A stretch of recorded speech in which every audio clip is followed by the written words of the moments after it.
Hi guys! Lalabas tayo, magtapon tayo ng basura.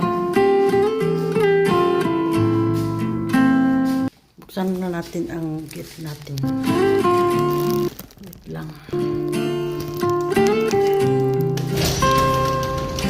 Yan po guys, yung gate na sasakyan ng amo ko.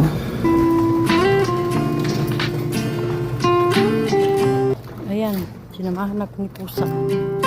Wala ang mga sasakyan ng mga amo kay lumabas sila. Dalawa lang yung natira. So, this is midnight here in Saudi Arabia, guys.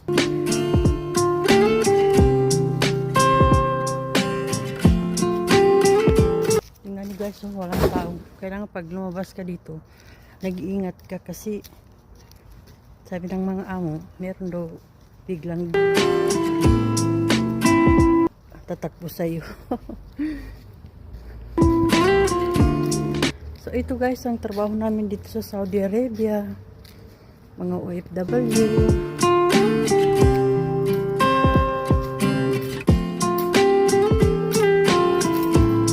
Mga OFW, magsarado tayo ng gate.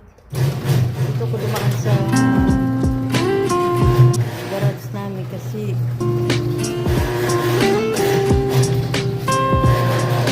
nadala ang susi.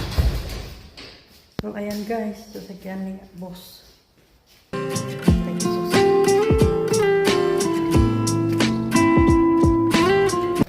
Ito guys, ito ang bahay ng amo ko.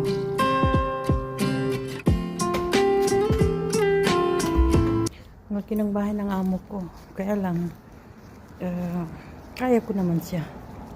Okay naman ang mga ugali nila, wala namang problema. Katunayan nga 10 years na ako sa kanila. At ito, nandito pa rin ako kasi ito lang ang buhay natin dito. Dito na ako tumanda. So ngayon guys, pagkatapos ko magtapon ng basura, dito naman ako umupo. Hindi na masyado naririnig yung sinasabi ko kasi medyo malayo na ako. Medyo malayo ako sa camera. So, ayan. Nakaupo ko dyan kasi nagluluto ako. Tapos hinihintay ko matapos para magkahain na ba.